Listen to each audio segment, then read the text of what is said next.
ఎలా మరి బీఆర్ఎస్ పార్టీని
అనేది కేవలం ఒక మతతత్వ పార్టీనో ఈవెన్ మీ నాయకుల ప్రసంగాలు కూడా చూసినట్టయితే చాలా మటుకు వీటి మీదే ఉంటాయి. ఏంటి నిన్న కాక మొన్న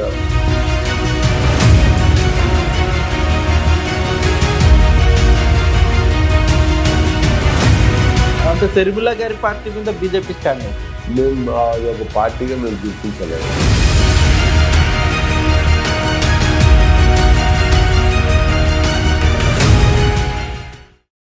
హాయ్ హలో నమస్తే, welcome to hit TV channel. And ప్రస్తుతం మనతో పాటు ఉన్నారు ఎన్విఎస్ఎస్ ప్రభాకర్ గారు, బీజేపీ ముఖ్య నాయకులు. అండ్ ప్రస్తుత తెలంగాణ రాష్ట్ర రాజకీయాలు చాలా మలుపులు తిరుగుతూ ఉన్నాయి. సో అటు రాజకీయంగా ఇటు ఎలక్షన్ మూమెంట్ కూడా స్టార్ట్ అయింది. మరోపక్క వచ్చేసి కవిత గారి ఇష్యూ, వీటన్నిటి గురించి సార్తో మాట్లాడుతాం. నమస్కారం సార్. నమస్కారం అండి. సార్, జనరల్గా ఇప్పుడు హాట్ టాపిక్గా ఉండేది ముఖ్యంగా కవిత గారి ఇష్యూ.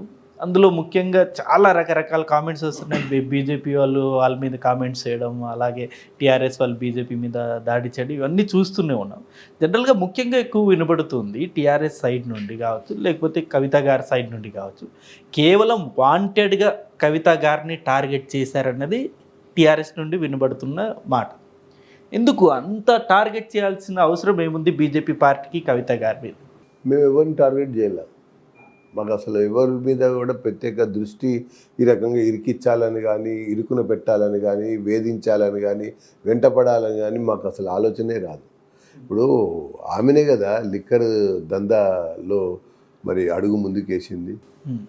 రామచంద్రన్ పిల్లతో ఉన్నటువంటి ఒక పరిచయము, తర్వాత ఆడిటర్ బుచ్చిబాబు వేసినటువంటి కార్యాచరణ, అభిషేక్ బోయిన్పల్లితో కలిసి నడిపినటువంటి ఒక వ్యవహారము, మరి ఈ రాష్ట్రంలో చాలదన్నట్టుగా ఇతర రాష్ట్రాలకి పెట్టుబడులు, ఆ రకంగా వ్యాపార విస్తరణ కొరకు ఆమె ఢిల్లీలో మకాము, అక్కడ ఒక విధానాన్ని రూపొందించి మరి ఆ విధానంలో లబ్ధి పొందేటువంటి విధంగా మరొక సంస్థకి భాగస్వామ్యాన్ని ఏర్పరచుకొని మరి వ్యాపారం మొదలుపెట్టింది ఆమెనే కదా.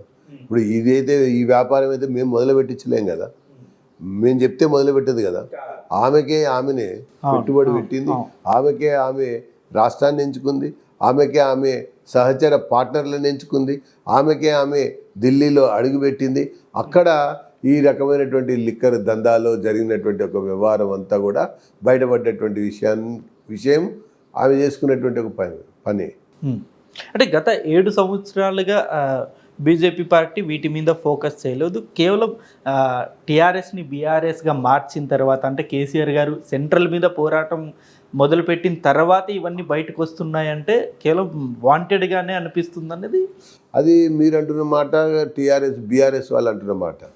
ఇప్పుడు మనోజ్ సిసోడియా యొక్క విచారణ ఎప్పుడు మొదలైంది? లిక్కర్ స్కామ్ సంబంధించిన మూలాలు ఎప్పుడు బయటపడ్డాయి? లిక్కర్ అమ్మకాల్లో విధానంలో ఢిల్లీలో ఒక రకమైనటువంటి ఒక అంటే ఫేవరిజం జరిగింది అనేది బయటపడి 2 సంవత్సరాలు అవుతుంది కదా. మరి బీఆర్ఎస్ నిన్నగాక మొన్న మొదలు పెట్టారు. ఈ భాగస్వామ్యం, ఈ పెట్టుబడి, ఈ యొక్క పార్ట్నర్షిప్ అనేది ఎప్పటి నుంచో నడుస్తున్న వ్యవహారం కదా. కాబట్టి తీగ లాగితే డొంకంతా కదిలింది. ఆ డొంకలో, ఆ తీగలో కవిత యొక్క తైతక్కలు అనేవి కనబడ్డాయి. కాబట్టి ఆమె ఇరుక్కుంది, కాబట్టి ఆమె కూరుకుంది, కాబట్టి ఆమె తప్పు చేసింది, కాబట్టి బయటపడ్డది, దొరికింది. సో ఇందులో బీజేపీ టార్గెటెడ్ అయితే ఏం లేదు. బీజేపీ పాత్ర కానీ ప్రమేయం కానీ దృష్టి కానీ అసలు లేనే లేదు. అది ఒక ఈడీ ఒక దర్యాప్తు సంస్థ, సిబిఐ ఒక విచారణ సంస్థ, సివిసి ఒక రాజ్యాంగబద్ధమైనటువంటి సంస్థ. ఈ సంస్థలకి ఒక సమాచారం అందితే, లేకపోతే ఒక కుంభకోణం జరిగిందని ఎవరన్నా ప్రచార సాధనాల ద్వారా, పత్రికల ద్వారా, ఇంకొక టీవీల ద్వారా విషయం దాన్ని బయట పెడితే అప్పుడు అధ్యయనం చేయటం, ఆలోచించటం, విచారణకి అడుగులు ముందుకేయటం, ఇట్లా జరిగిన తర్వాత ఒక్కొక్కటి బయటకు వస్తూ వచ్చాయి. అంటే ఇక్కడ వీళ్ళు తప్పు చేశారు కాబట్టి ఈ తప్పు నుంచి బయటపడటం కొరకు విమర్శించడం పెంచి ఆ రకంగా మేము విమర్శిస్తున్నాం కాబట్టి మా మీద కేసు పెడుతున్నారని చెప్పుకోవటం కొరకు చేస్తున్నటువంటి ఒక ప్రయత్నం. కానీ ఇదంతా కూడా పటాపంచలైంది. కారణం సిసోడియా, రామచంద్ర పిల్లై, బుచ్చిబాబు, బోయినపల్లి అభిషేకు, మరి కేటీఆర్, మన కవిత, వీళ్ళందరి యొక్క లింక్స్ చాలా స్పష్టంగా బయటపడుతున్నటువంటి తర్వాత ముమ్మాటికి ఇది కుంభకోణమే, ముమ్మాటికి కవిత పాత్ర ఉంది అన్నది బయటపడతా. సో ఇంకొకటి జనరల్గా అంటే ఈడీ కావచ్చు, సిబిఐ కావచ్చు, ఈ రెండు సంస్థల్ని బీజేపీ చేతుల్లో పెట్టుకొని ఆడిస్తుంది. లైక్ ఇప్పుడు కేటీఆర్ గారు మొన్న ఒక స్టేట్మెంట్ విమర్శ చేయడం జరిగింది. ఇప్పుడు ఓన్లీ టీఆర్ఎస్ పార్టీ నేతలే టార్గెటెడ్గా, లైక్ ఇప్పుడు గంగుల కమలాకర్ గారు కావచ్చు, లేకపోతే మల్లారెడ్డి గారి మీద కావచ్చు, ఇట్లా అనేక ఓన్లీ ఈ మంత్రుల మీదే. ఇప్పుడు ఆర్థిక నేరస్తులు, పన్ను ఎగవేతదారులు, లంచాలు తీసుకున్నటువంటి వ్యక్తులు ఎవరు? బీఆర్ఎస్ వాళ్ళే కదా. వేరే వాళ్ళు ఎక్కడున్నారు? అంతా వీళ్ళే. దోచుకోవటం, దాచుకోవటం 9 ఏళ్ళుగా నడుస్తున్నటువంటి వ్యవహారం. ఈ వ్యవహారంలో ఒక్కొక్క కథనం ఒక్కొక్క రకంగా ఒక్కొక్క నాయకుడి చుట్టూ తిరుగుతూ ఉంది. ఈ తిరుగుతున్నప్పుడు మరి ఈడీ ఊరుకుంటుందా అండి? సిబిఐ ఊరుకుంటుందా అండి? ఇన్కమ్ ట్యాక్స్ ఊరుకుంటుందా? చాలా బాహాటంగా వ్యాపారాలు చేసుకుంటూ, బాహాటంగా వీళ్ళు వాటిని తమకు అనుకూలంగా మలుచుకుంటూ నడుస్తున్నప్పుడు ఏ సంస్థ ఆ సంస్థ చట్టం తన పని దాన్ని చేసుకుపోతుంది అన్నట్టుగా వీళ్ళొక్కరి మీదనే కాదు కేసులు పెట్టింది, వీళ్ళొక్కరి మీదనే రైడ్స్ కాదు జరిగింది. ఈ హైదరాబాద్ మహానగరంలో అనేక మంది బిల్డర్ల మీద రైడింగ్లు అయినాయి, అనేక మంది పన్ను ఎగవేతదారుల మీద రైడింగ్స్ అయినాయి.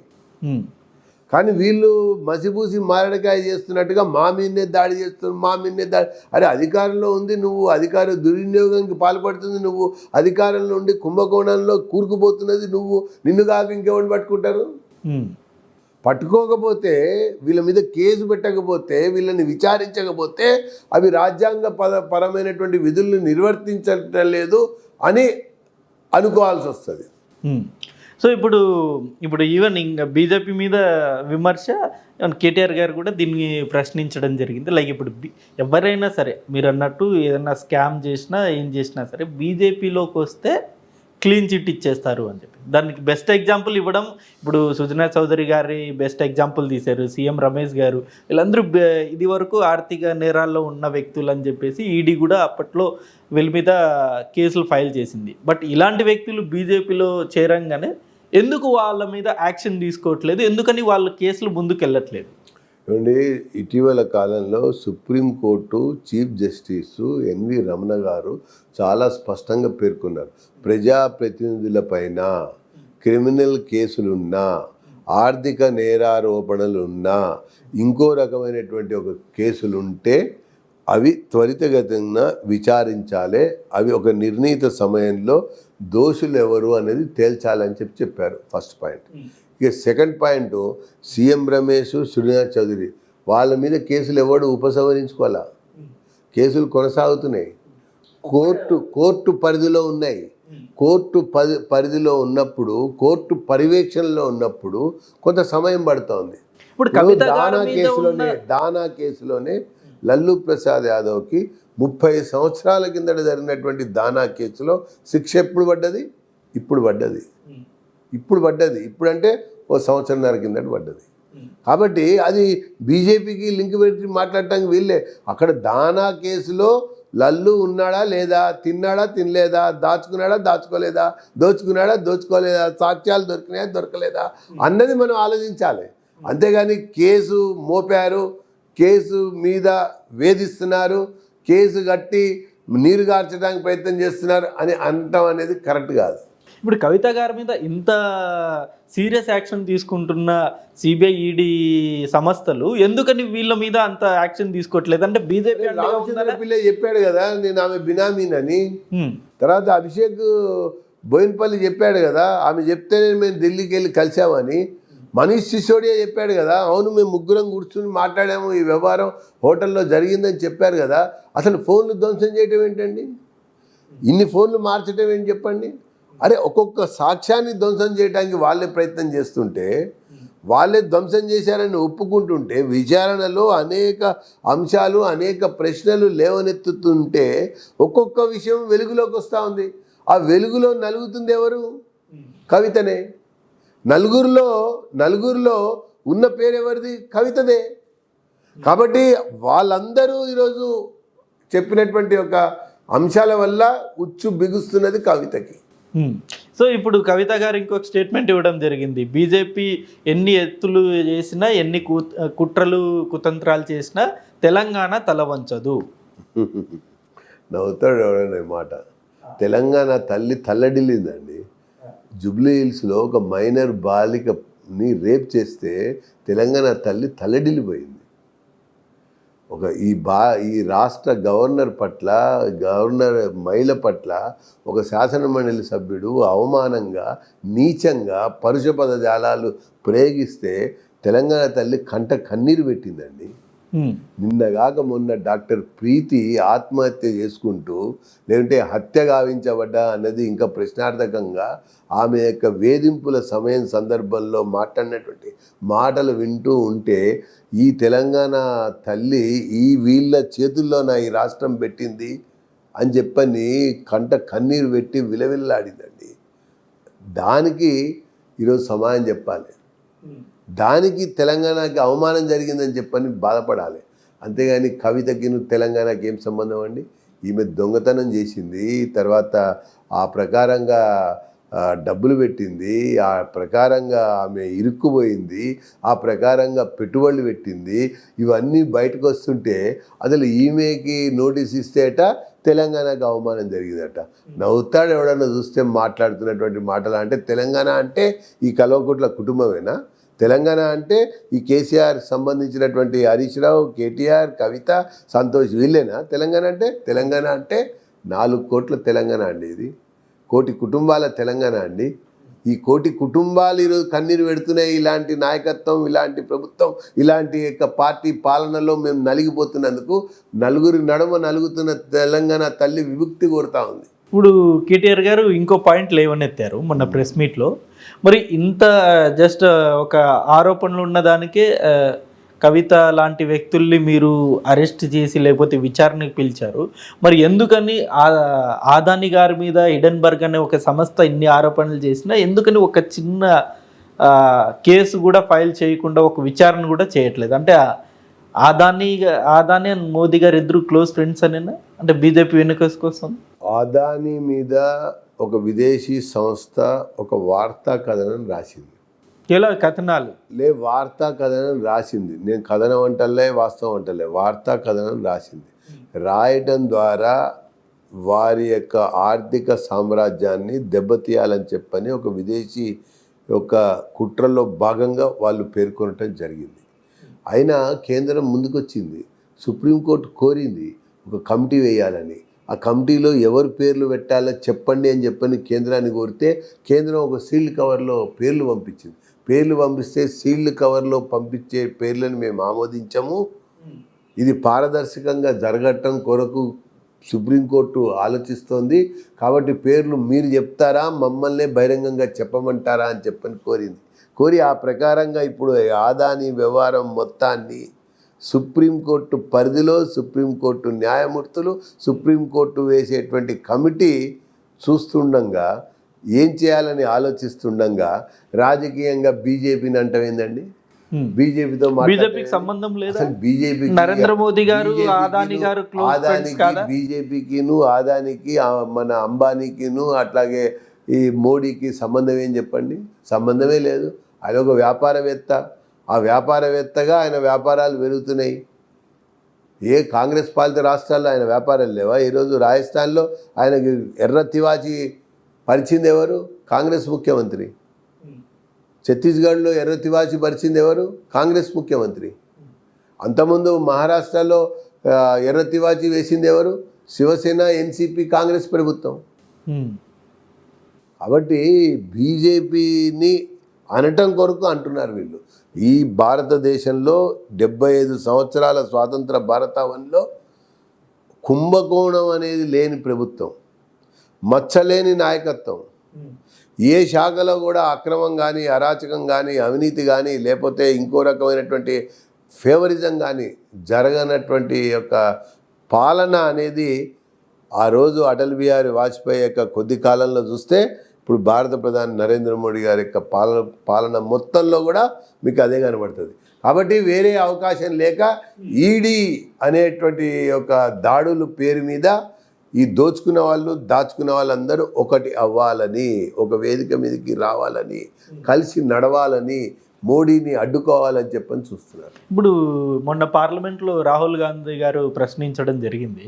అది మోదీ గారు అండ్ అదాని గారు సేమ్ ఫ్లైట్లో ఉన్న ఫోటో కూడా చూపించడం జరిగింది. అంటే కేవలం అదాని గారు కేవలం షార్ట్ పీరియడ్లో అంత కోట్ల అధిపతి అయ్యారంటే కేవలం మోదీ గారి సహకారము, ప్రోద్బలము, ఆయన స్నేహితుడు అవ్వడం వల్లే అన్ని దోచిపెడుతున్నారనేది. ఇప్పుడు వరల్డ్ ఎకనామిక్ సమ్మిట్ జరుగుతుంది, లేకపోతే పెట్టుబడులని ఆహ్వానించడం కొరకు అనేక రాష్ట్రాల్లో సమ్మిట్లు జరుగుతాయి. తర్వాత ప్రపంచంలో ఇలాంటి ఆర్థిక సమ్మిట్లు జరుగుతున్నప్పుడు మన భారతదేశానికి సంబంధించినటువంటి అనేక మంది మంత్రులు వెళ్తూ ఉంటారు. కేటీఆర్ గారు కూడా వెళ్ళారు, అలాగే అనేక రాష్ట్రాల ముఖ్యమంత్రులు కూడా వెళ్ళారు. అక్కడికి వెళ్ళినప్పుడు పారిశ్రామిక దిగ్గజాలు కలుస్తారు, కరచాలనం చేస్తారు, కూర్చుని టీ తాగుతారు, లంచ్ చేస్తారు. లేకపోతే సమావేశంలో పాల్గొన్న తర్వాత ప్రసంగాలు పూర్తయిన తర్వాత ఎవరో ఒకరు అభినందించడమో లేకుంటే ఇంకో రకంగా బాగా మాట్లాడాలని అనటమో జరుగుతుంది. ఆ రకంగా జరగంగానే నువ్వు వేరే లింక్ ఆపాదిస్తే, వేరే లింకు ఆ రకంగా చేస్తే, నేను ఫ్లైట్లో ఢిల్లీ వెళ్తాను, చాలామంది ఫ్లైట్లో కలుస్తారు, చాలామంది ఫ్లైట్లో కలుస్తారు, కలిసినంత మాత్రాన్ని ఆపాదిచ్చేస్తారా? ఇవన్నీ ఉత్తిత్తి మాటలు, కళ్ళబొల్లి కబుర్లు, విమర్శించడానికి విషయం లేక విషం చిమ్మటం, విమర్శించడానికి విషయం లేక విషం చిమ్మటం. ఇది రాహుల్ పాదయాత్ర తర్వాత అన్న మారుతాడు అనుకున్నాం. పాదయాత్ర తర్వాత అసలు face of the Rahul Gandhi ప్రజలకు అర్థమైంది. సో ఇది ప్రజలు నమ్మే పరిస్థితిలో లేరు, నమ్మే అవకాశం అంతకంటే కూడా లేదు. సో ఇప్పుడు ప్రజెంట్ మన స్టేట్ రాజకీయాల విషయానికి వస్తే సార్, ఇప్పుడు నాకు తెలిసి వెరీ సూన్ ఒక 6 నెలలు 7 నెలల్లో ఎన్నికలు రాబోతున్నాయి. ఎలా మరి బీఆర్ఎస్ పార్టీని బీజేపీ ప్రభుత్వం ఎలా ఎదుర్కోబోతోంది, కేసీఆర్ని ఎలా గద్దె దించబోతోంది? మీ దగ్గర ఉన్న ప్రజలు గద్దె దిస్తారు. ప్రజలు ప్రత్యామ్నాయం కొరకు తహతలాడుతూ ఉన్నారు, ప్రత్యామ్నాయ నాయకత్వం కొరకు ఎదురు చూస్తున్నారు. ప్రత్యామ్నాయ ప్రజాప్రతినిధులు ఎవరు అని చెప్పి ఒక్కొక్క నియోజకవర్గంలో ఆతృతతోన మద్దతు ఇవ్వడానికి సిద్ధంగా ఉన్నారు. అయితే ఈ ప్రత్యామ్నాయం బీజేపీనే అని మేము అంటున్నాం. మేము అంటున్నటువంటి ఒక అంశాన్ని స్వీకరించారు, సహకరించారు, నిరూపించారు, మమ్మల్ని గెలిపించారు. దుబ్బాకలో, అదే రకంగా హుజూరాబాద్లో జిహెచ్ఎంసీ ఎన్నికలలో కూడా. కాబట్టే మేము ఆ రకంగా పార్టీ యొక్క బలం, పార్టీ యొక్క గెలుపు అనేది సాధ్యమైందని ఒకవైపున చెప్తే, మరి మరొక వైపున మునుగోడులో మరి టీఆర్ఎస్ అంటే బీఆర్ఎస్ చావు తప్పి కన్ను లొట్టబోయి గట్టెక్కిన, కమ్యూనిస్టుల యొక్క అండతో గట్టెక్కినా కానీ మునగాడు ఎవరంటే అది కోమటిరెడ్డి రాజగోపాల్ రెడ్డి, అది బీజేపీనే అని చెప్పని చాలా చెప్పకనే చెప్పారు అన్నటువంటిది మునుగోడు ఫలితం కూడా కనబడుతుంది. ఇప్పుడు మునుగోడు ఎలక్షన్ అన్నది ఒక బీజేపీకి, అంటే మీరు అన్నట్టు ఈవెన్ దుబ్బాక, హుజురాబాద్లో గెలిచి మంచి ఊపులో ఉన్న బీజేపీ, స్పీడ్లో ఉన్న బీజేపీ, మునుగోడు అన్నది బ్రేక్ ఇచ్చినట్టే కదా. బ్రేక్ ఎట్లా అంటారండి? అక్కడ ఓటమే కదా సార్. అక్కడ అదే అంటున్నా. ఇప్పుడు తానోడి నన్నోడేనా, నన్నోడి తానోడేనా అన్నటువంటి ఒక విషయం నానుడు మనం చూసాం.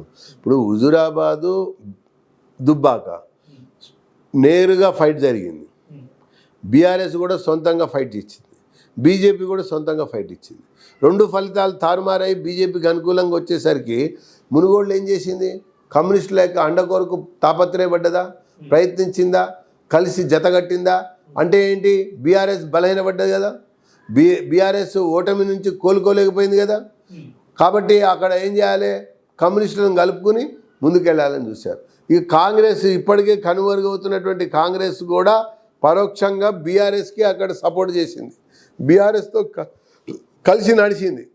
ఇన్ని రకాల పొత్తులు ఏర్పడ్డా, కలయికలు ఏర్పడ్డా, చావు తప్పి కన్నులొట్టబోయి గట్టెక్కినటువంటి పార్టీ బీఆర్ఎస్. కాబట్టి అది ఒక గెలుపు అనరు, దాని యొక్క ఫలితం అనరు. అసలు కేసీఆర్ గారిని ఎందుకని జనాలు నమ్మరు? ఇప్పుడు ఆయన ఏం చేయలేదండి. ఇప్పుడు వాళ్ళు టీఆర్ఎస్ నాయకులు చెప్తున్న ప్రకారం వాళ్ళు అనేక సంక్షేమ పథకాలు పెట్టడం జరిగింది. ఇప్పుడు కళ్యాణ లక్ష్మి కావచ్చు, రైతు బంధు కావచ్చు, దళిత బంధు కావచ్చు, లేకపోతే ఈ ఇంటింటికి నల్ల స్కీమ్ కావచ్చు, మిషన్ భగీరథ కావచ్చు, ఇవన్నీ టీఆర్ఎస్కి అనుకూలంగా అలాగే జనాల్లో వెళ్ళిన స్కీమ్సే కదా. మరి ఆ స్కీమ్స్ కాదని చెప్పేసి మీరు జిహెచ్ఎంసీ ఎన్నికల్లో మమ్మల్ని గెలిపించండి, మేము నీటికి పన్నేంది, ఉచితంగా మంచినీటి సరఫరా చేస్తాం, 20,000 లీటర్ల నీరు ఉచితంగా అందిస్తామని చెప్పారు. నమ్మారు, కొంతమంది విన్నారు, వేద్దాంలే అనుకున్నారు, వేశారు, గెలిపించారు. ఈరోజు ప్రతి ఇంటికి వస్తున్నటువంటి నీటి పన్ను చూస్తే ఆ ఉచితం మాట దేవుడెరుగు. ఆ సమయంలో అంతకుముందు 75, 150, 200 వచ్చేటువంటి ఒక నీటి పన్ను ఈరోజు 3,000, 4,000 వస్తూ ఉంది. అర్థమైపోయింది వాళ్ళకి. ఆ ఎలక్షన్ కొరకు స్టంట్ వేశారు. స్టంట్ వేసిన తర్వాత అసలు స్వరూపం ఏందో బయటపడిపోయింది. ఇట్లా ఒక్కొక్క విషయం, 2 రూపాయల కిలో బియ్యం వీలు కాదు పెట్టింది, ఉచిత విద్యుత్ వీలు కాదు పెట్టింది.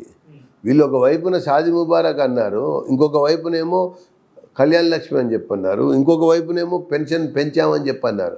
కానీ దోచుకుంటున్న అమౌంట్ ఎంత, దాచుకుంటున్నటువంటి అమౌంట్ ఎంత? దేంట్లో దోచుకుంటారు? ప్రతి ఒక్క కార్యక్రమంలో, ప్రతి ఒక్క ప్రోగ్రామ్, ప్రతి ఒక్క టెండర్లో, ప్రతి ఒక్క ప్రాజెక్టులో, ప్రతి ఒక్క నిర్మాణంలో దోచుకుంటున్నది, దాచుకుంటున్నది ఎక్కువైతే జనంని మత్తులో ముంచి ఆ పెన్షన్ పొందుతున్నటువంటి పేద కుటుంబాన్ని, ఆ పెన్షన్ పొందుతున్నటువంటి ఒక వృద్ధుల్ని, తర్వాత ఈ షాదీ లక్ష్మి, షాదీ ముబారక్, కళ్యాణ లక్ష్మి అందుకుంటున్నటువంటి పేద కుటుంబాలనే మద్యం మత్తులో ముంచి 40,000 కోట్ల రూపాయలు ఖజానా నింపుకుంటూ కేవలం ఒక 20,000 కోట్ల రూపాయలు మాత్రం పంచుకుంటూ జనాలకి మరో 20,000ని దోచుకుంటుంది ఈ ప్రభుత్వమే అని ప్రజలు చాలా బలంగా విశ్వసించారు. కాబట్టి అన్నీ ఉచితమే అన్న రాజశేఖర రెడ్డి కూడా ఈ రాష్ట్రంలో ఓడిపోయాడు. రూపాయి కిలో బియ్యమే పెట్టినటువంటి ఎన్టీ రామారావు కూడా ఓడిపోయాడు. వీటన్నిటికీ అతీతం మరొక శక్తి ఉంటుంది.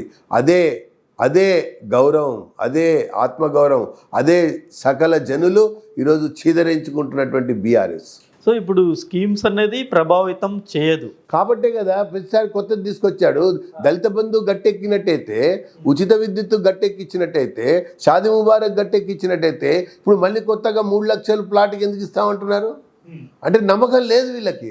ఇన్ని రకాల ఉచితాలు, ఇన్ని రకాల సంక్షేమం ప్రకటిస్తున్నా కూడా ఈ సంక్షేమంలో దాగి ఉన్నటువంటి అవినీతి, సంక్షేమ కార్యక్రమం పొందాలంటే పెడుతున్నటువంటి లంచాలు, ఇవన్నీ కూడా ప్రజలు గమనిస్తున్నారు. అయినా ఈ ఉచితం అనేది ఖజానాలకు వెళ్ళి ఇస్తున్నాడు, ప్రభుత్వ ఖజానాలకు వెళ్ళి ఇస్తున్నాడు, ఆయన జేబులోకి వెళ్ళి ఇటలేదే. కానీ ఆయన జేబు నింపుకుంటున్నాడు. ఖజానా ఖాళీ, ఈయన జేబు ఏమో నింపుకోవటం. కాబట్టి ప్రజలు చాలా వివేకవంతులండి, చాలా తెలివైన వాళ్ళు. ఆ పెన్షన్ తీసుకుంటున్న వాళ్ళే, ఆ షాదీ ముబారక్ తీసుకున్న వాళ్ళే, ఆ యొక్క మరి దళిత బంధు పొందిన వాళ్ళే మరి తీర్పు ఇవ్వటంలో ఈ ప్రభుత్వానికి వ్యతిరేకంగా ఇచ్చినటువంటి సందర్భాలు ఉన్నాయి కదా. కాబట్టి ఖచ్చితంగా రేపటి సార్వత్రిక ఎన్నికల్లో ఈ బీఆర్ఎస్ని ఇంటికి పంపించడం ఖాయం. కేసీఆర్కి ఇవే చివరి ఎన్నికలు అవుతాయని మాత్రం మేము తప్పకుండా విశ్వసిస్తాం. ఇప్పుడు జనరల్ అంటే టీఆర్ఎస్ పార్టీ పక్కన పెడితే ఇప్పుడు మనం బీజేపీ గురించి మాట్లాడితే, బీజేపీ పార్టీ అనేది కేవలం ఒక మతతత్వ పార్టీనో, ఈవెన్ మీ నాయకుల ప్రసంగాలు కూడా చూసినట్టయితే చాలా మటుకు వీటి మీదే ఉంటాయి. ఇప్పుడు బండి సంజయ్ గారు మాట్లాడుతున్న కొన్ని సందర్భాల్లో కొన్ని విమర్శలు చాలా చేస్తూ ఉంటారు, కాంట్రవర్సీ మాటలు కూడా మాట్లాడుతూ ఉంటారు.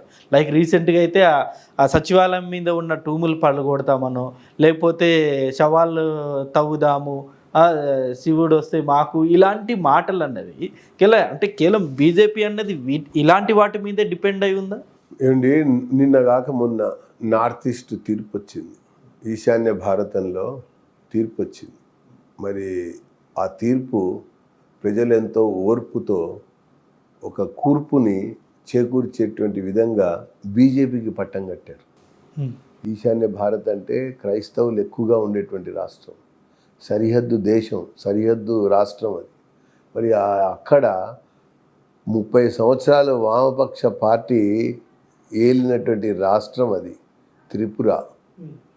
రెండోసారి బీజేపీ గెలిచింది on its own with thumping majority. Nagaland, Meghalaya అయింది. అంతెందుకంటే గోవా, కరుడు గట్టిన క్రైస్తవులు నివాసం ఉండేటువంటి గోవాలో మరి బీజేపీ సబ్కా సాత్ సబ్కా వికాస్ అనేటువంటి సూత్రాన్నే శాస్త్రంగా మార్చి పాలనలో, పరిపాలనలో అన్ని వర్గాలకి సముచిత న్యాయం చేస్తూ ముందుకెళ్తుంటే గోవాలో ఉన్నటువంటి కరుడు గట్టిన క్రైస్తవులు బీజేపీ ఓటేశారండి. చూడాలి, తెలుసుకోవాలి. బీజేపీ ఓటేశారు. మేము ఎప్పుడైనా సరే మతతత్వవాదానికి మేము వ్యతిరేకం, సంతుష్టీకరణ విధానానికి మేము వ్యతిరేకం. దానికి కొమ్ము కాస్తున్నటువంటి ఎంఐఎంకి బాసటగా బీఆర్ఎస్ ఉంటుంది కాబట్టి వీళ్ళ యొక్క అపవిత్ర కలయికని మేము బట్టబయలు చేసాం. ఆ బట్టబయలు చేయటంలో ప్రసంగ పాఠాలు, ప్రసంగించినటువంటి అంశాలు అవి. ఇప్పుడు మీరు ఎంఐఎం ప్రస్తావన తీసుకొచ్చారు కాబట్టి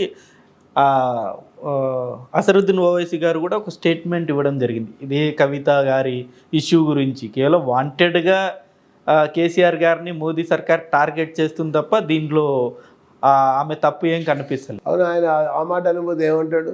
వ్యతిరేకంగా మాట్లాడతాడా? మొదటి నుంచి మా సహజమైనటువంటి మిత్రత్వ పార్టీ అని చెప్పని కేసీఆర్ అన్నాడు కదా. వాళ్ళు కలిసే అన్ని వ్యవహారాలు నడుపుతున్నారు కదా. మాట్లాడినప్పుడు ఈయనకి అనుకూలంగా మాట్లాడకపోతే వ్యతిరేకంగా మాట్లాడతాడా? ఇప్పుడు ఎంఐఎంకి ఇప్పుడు వీళ్ళకి అండర్స్టాండింగ్ లేకపోతే మొన్న ఎలక్షన్లలో ఆ సీట్ ఎందుకు కేటాయించారు? హైదరాబాద్ లోకల్ బాడీ ఎలక్షన్స్లో సీటు ఎంఐఎంకి బాహాటంగా కేటాయించింది ఎవరు? బీఆర్ఎస్ఏ కదా. బీఆర్ఎస్ గెలవటం కొరకు ఎంఐఎం నిలవటం కొరకు బీఆర్ఎస్. వీళ్ళిద్దరిది నడుస్తున్నటువంటి చరిత్రలో అసదుద్దీన్ ఓవైసీ కవితని సమర్థించకపోతే విమర్శిస్తాడా అండి? ఇప్పుడు అక్బరుద్దీన్ కేసును కొట్టేయించింది కేసీఆర్ కాదా?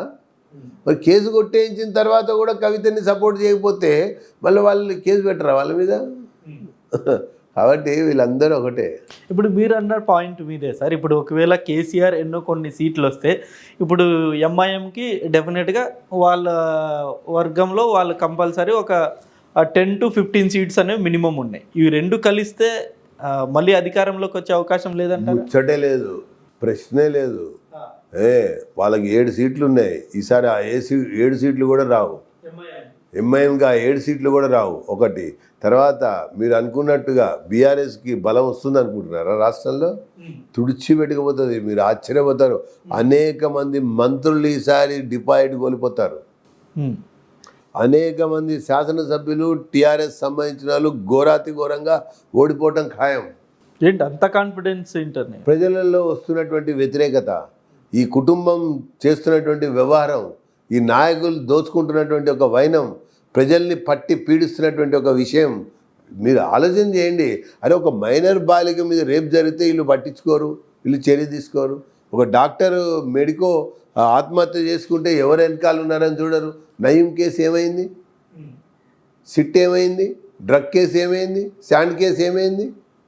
ఇట్లా ఒక్కొక్క కేసులో కొంతమంది నాయకులు కూరుకోవటం, ఆ తర్వాత వాళ్ళకి సంబంధించినటువంటి బయటపడేయటం కొరకు ప్రయత్నించడం, ఇవన్నీ తెలుస్తూ ఉన్నాయి, కనబడతా ఉన్నాక ఈ ప్రభుత్వం ఎంత తొందరగా పోతుందని ఎదురు చూస్తున్నారు. ఈ ప్రభుత్వాన్ని ఎంత తొందరగా ఓడగొట్టాలని ఎదురు చూస్తున్నారు. అందుకనే ముందస్తుకు ఓటాలే కేసీఆర్ ముందస్తుకు ఎందుకు ఓటాలంటే కారణం ఇదే. తొందరగా ఓడగొట్టేస్తారు, ఇంటికి పోవాల్సి వస్తుందని. సార్ కేసీఆర్ గారిని ఓడగొడతారే అనుకుందాం మీ పాయింట్ ఆఫ్ వ్యూలో.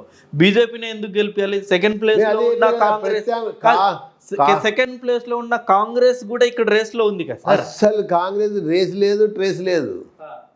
అసలు Congress is not a party in Telangana. The only one person. Last time election only one person is moving in the state. Only single person. Haath Se Haath Jodo. ఈరోజు జోడో, రేపేమో తోడో. ఈరోజు జోడో, రేపు తోడో. వही चल रहा है. కాంగ్రెస్ కా నీతి वही है. ఇప్పుడు మీరు గమనించండి, నేను చెప్తున్నా, కాంగ్రెస్లో ఎవడైనా ఉంటే గెలవాలి, గెలంగానే టీఆర్ఎస్లో కలవాలి.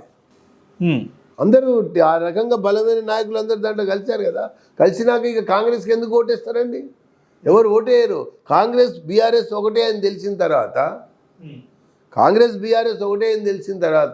ఎందుకు ఓటేయాలి చెప్పండి? వేయరు. ఇప్పుడు మీరు అన్నట్టు ఇప్పుడు బీజేపీయే ప్రత్యామ్నాయం అన్నప్పుడు లాస్ట్ ఎలక్షన్స్ కావచ్చు, ఇప్పుడు కూడా స్టిల్ గ్రౌండ్ లెవెల్లో సెకండ్ స్థానంలో, అంటే బీఆర్ఎస్ తర్వాత అంత బలంగా ఉన్న పార్టీ కాంగ్రెస్ తప్ప అంతే. ఈ బీజేపీ పార్టీ అన్నది కేవలం హైదరాబాద్ కొరకు. హుజూరాబాద్ హైదరాబాద్కి ఎన్ని వందల కిలోమీటర్ల దూరం? దుబ్బాక హైదరాబాద్ నుంచి ఎంత దూరం? మునుగోడు హైదరాబాద్ నుంచి ఎంత దూరం? మరి ఎందుకు ఆ రకంగా ప్రత్యామ్నాయం మేమే అని చాటారు, చెప్పారు? కాబట్టి ఇదంతా అభూత కల్పన. కాంగ్రెస్ అయితే రేస్లో లేదు. టీఆర్ఎస్ సంబంధించినటువంటి బీఆర్ఎస్ ఒకవైపున కాంగ్రెస్ గెలవాలి, 5, 10, 12 గెలిస్తే మనం రేపు కలవచ్చు, కలిసి ప్రభుత్వం నడపచ్చు అన్న దాని కొరకు బహానా ఇది అంతా. అంతేగాని నిజంగా ప్రజల్లో ఈరోజు కాంగ్రెస్ ఎక్కడ లేదు.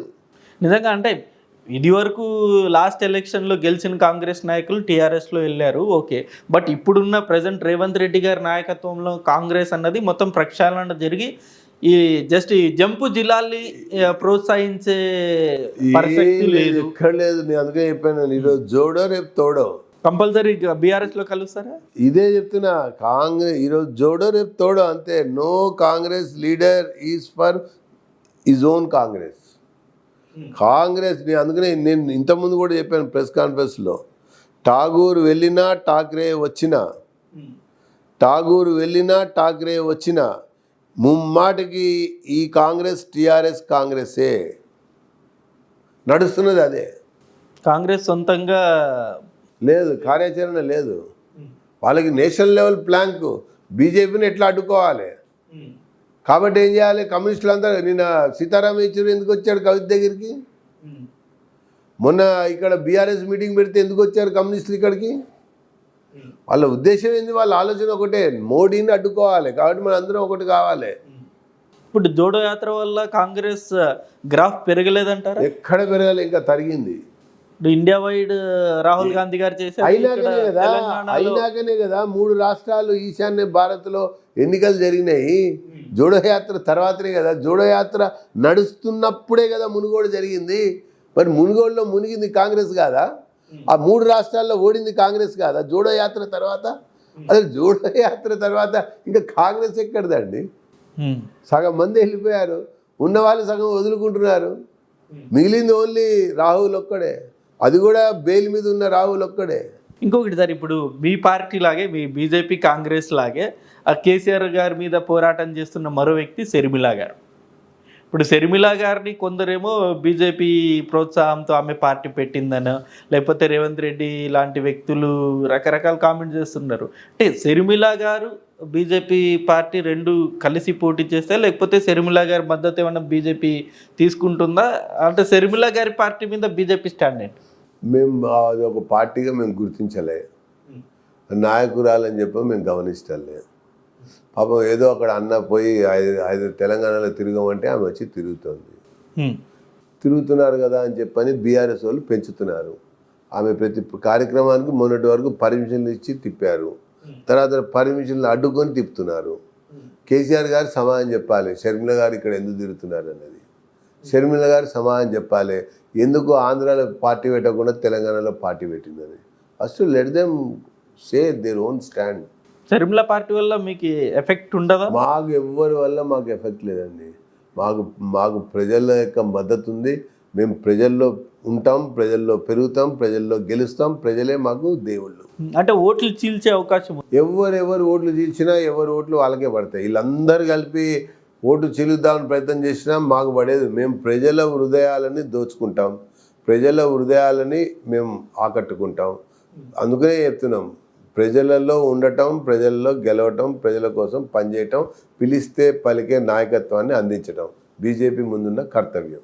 మీ ముఖ్య బలం బీజేపీ కేవలం నరేంద్ర మోదీ గారు, అదేనా? పార్టీ బూత్ స్థాయిలో ఉన్నటువంటి కార్యకర్త మాకు, పోలింగ్ బూత్ స్థాయిలో ఉన్నటువంటి కార్యకర్తే మాకు బలం. కార్యకర్త సబ్ కుచ్ కర్త. Thank you very much sir. నమస్కారం. మంచిది.